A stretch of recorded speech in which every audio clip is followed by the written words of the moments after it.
Hey, I am Joe Tobiason. I'm a wedding photographer and nonprofit photographer based in Seattle, Washington, and today I'm joined by Benj Haisch. Yeah. Hi, Benj Haisch. I'm also a wedding photographer. I also do elopements, and I'm based in Tacoma. And since obviously we are not together, we're practicing good social distancing and we're going to be doing our video separately. This is not the plan that we originally had for this video. So we're at home, but it's a good chance for us to sort of practice photographing real life in the trenches of just hanging out with our kids all day. So we have a few tips on how to kind of do that and ways that we go about doing that. We're both people who shoot a lot of film, and so that's a lot of what we're doing today is talking about how to utilize film as a way to use that to document your life. Out of curiosity, Benj, why do you shoot film primarily for personal work? I mean, as a photographer who I do this for a living, most of my professional work actually is digital. And so I really love film in the aspect of it feels a lot more nostalgic and it's just overall look and feel, but also the process of both shooting and then getting the final product is just so incredibly different from my, I guess, normal sort of digital workflow. And I get to shoot cameras that are sort of legacy cameras in my own family. So I have cameras from my uncle and my dad and stuff like that that kind of photographed our family. And now they're kind of used to photograph my family as well. Great. And I don't know, there's nothing better than just like taking photos and then just being able to put them down and be done with them and go back to hanging out with family just because I'm not going to see them for a while. So like I should go back and actually enjoy hanging out with my kid. And then I also found that when I was on a trip or something like that, like I would get done with the photo and then immediately need to like take that memory card and put it on a computer and then edit it and all this stuff. And so those things ended up taking me out of the moments that I was actually capturing quite a bit more. And with film, you just pop it up to the, your eye, take the photo, and then you can't really check to see if it was great or not. And then, so you just take the photo and move on, It's a completely different process and it helps me kind of just like live life in that moment a little bit more. Awesome. Well, without further ado, let's dive into our tips. All right, so my first tip to get started is actually to just simply get started. I think the easiest way that you can go about doing this is to either use a film camera that you might already have, and even if you're not shooting film, just use a camera that you already have, an iPhone, whatever it might be. And I found that the best way to sort of document my life was to do that with a small point and shoot style camera. This is the Contax T2. And I think one of the best things about something like this is it is just so small, it's pocketable, and it gives you less of an excuse not to take a photo. So if you're trying to document your life well, you wanted to find something that's going to help you kind of get the whole scope of that. And point and shoots have a lot of amazing features in them, and they're just so small that they allow you to just kind of take them everywhere. As you're taking photos to tell the story of your family or your dog or whatever, don't feel like you need to encapsulate their entire being into just one photo. I mean, if you can do that, that's great. You should probably be like a professional photojournalist or something at that point. But for the most part, it's almost better just focus in on one element. So for example, my daughter, when she is working really hard, she kind of sticks her tongue out.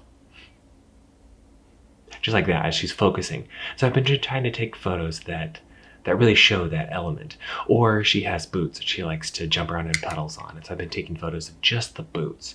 And so sometimes with those, like, you'll get lucky and you'll be able to take that photo that's just focused on that one element and it'll show more. It'll show like really who they are. But even if not, it gives you that little moment that encapsulates who they were at this time.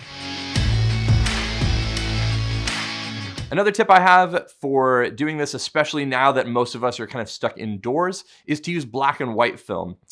Black and white film both oftentimes is easier to shoot in lower light because you can do things called pushing it, which allows you to have more flexibility. But also it obviously takes the color out of the equation. Most color films that are used in most photos or most films that you're going to buy at a drugstore or something like that are going to be daylight balanced, which is great until you have to start turning on the lights in your house, which are tungsten balanced typically.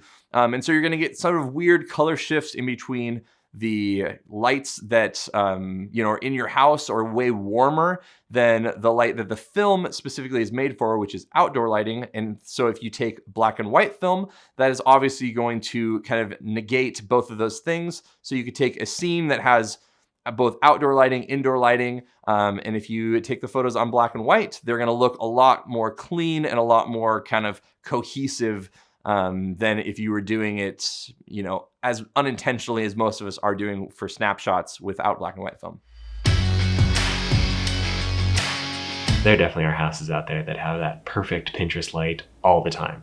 But that's definitely not my house, and I kind of doubt that it's your house too. But the thing is, no matter what your house is, there are moments when it's great. And so there are moments when the light's coming in and it's really pretty. Except at our house here, between like 1 and 3 in the afternoon, there's this light by our front door that comes in really nicely.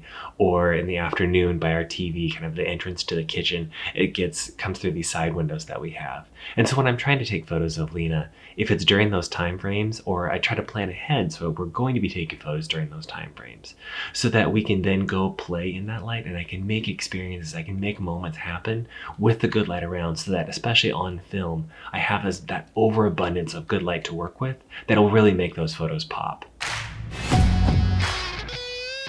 The next tip I have is to simply just let your camera do the work for you. A lot of point and shoot cameras and some other even SLR cameras and stuff like that have built-in flashes. And as a professional, and especially on digital, I would never really recommend using those because oftentimes they don't look really great.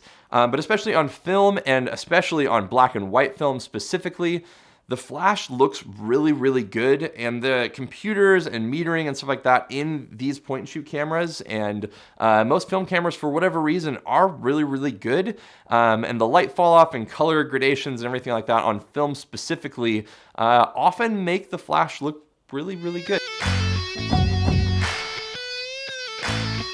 In most families, there's the photographer of the family, but the issue is that person's not really in many of the family photos, except if you use a timer or you hand it to that person, or you hand it off to another tourist when you're on vacation and like, can you please take a photo? Which, especially if it's on film, it's like, I don't know if this is going to turn out. You probably haven't used a film camera in 30 years.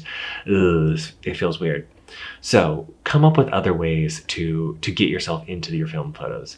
One of the easiest is obviously to use a self-timer, but think creatively. Do you have a mirror in your house? We have one big mirror in our living room. I love incorporating that into our photos because it's a fine way that I can be a part of these images.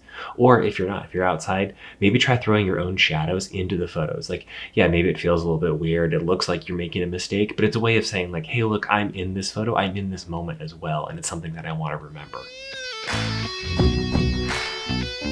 Along the same lines as my last tip actually is to not worry about perfection. As digital photographers, we kind of have the ability to look at the back of the camera, set it up, do a bunch of different takes and stuff like that. And with film, I find at least that I just kind of sit in the moment a lot more and take like maybe 1 or 2 photos and then just let it be. Because for me, I'm not trying to make something for a client, or I'm not necessarily trying to make art. I'm trying to document my life and what's happening in that. And so maybe my kid's making a weird face, or maybe the lighting's not perfect, or the composition's not perfect, or whatever. But I have that documented as a memory. And so I would just say to not let, the idea of making a perfect photo or an impressive photo or anything like that be a hindrance to you actually making a really meaningful photo for yourself.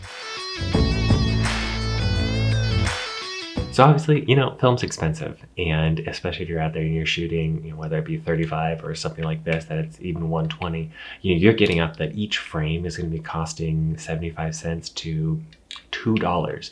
And it's really hard that every time you're out there to get into that mindset that's just like, is this photo really worth it? But I want to warn you against that, and to not have that mindset of overthinking every photo and every photo's cost, because that's going to prevent you from diving into moments and being okay taking the photos. Because in the end, take the photo. And if you need to, take a second photo, because you're not going to get these moments back. You can feel confident that you got the photo, and then you can let it go. And obviously you do need a budget and to plan how much film you're going to go through and how much developing is going to cost. But when it comes to actually shooting, when you've made those decisions something else, use the photos that you have to tell the stories that you want to tell, and to capture the memories that you want to capture.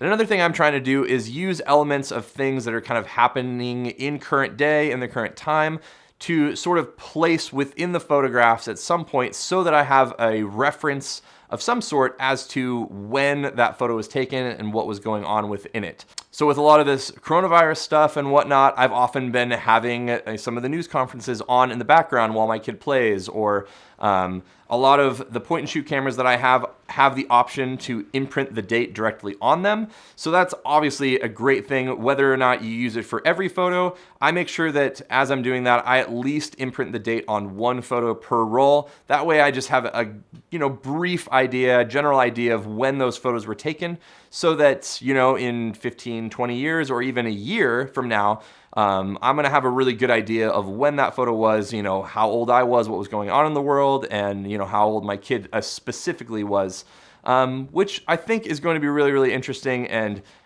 is going to allow me to have a little bit more significance in these photos moving forward. Now, my last tip is to not get the film developed right away. I know that feels a little counterintuitive because as soon as you finish a roll, you're just like, yes, I'm so excited about this. I'm gonna drop it in the mail, send it off, or drive down to the lab and get it going right away. But the thing is that time helps you connect to the images even more. I'm a wedding photographer, and so there's been time between when a couple's wedding happened and when they get their wedding photos back.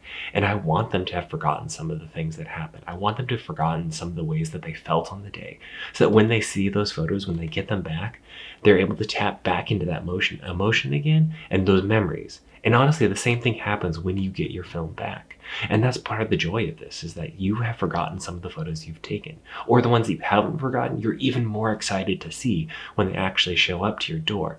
But don't wait years. Don't wait until your kid's a teenager or something, but just give it a month, give it 2 months or something like that. Maybe save up until you have a few rolls to send in, just to make it worthwhile. And then it makes that delayed gratification, it makes it so much more powerful. All right, well, thanks so much for watching. If you guys have any other tips or ways that you go about documenting your life, leave them in the comments below. We'd obviously love to hear how you're doing it. If you want to follow my work, I am Benj Haisch on Instagram and just about any other platform. And I also actually have a YouTube channel as well, and you can follow it, I'm assuming, in the comments or the description below as well.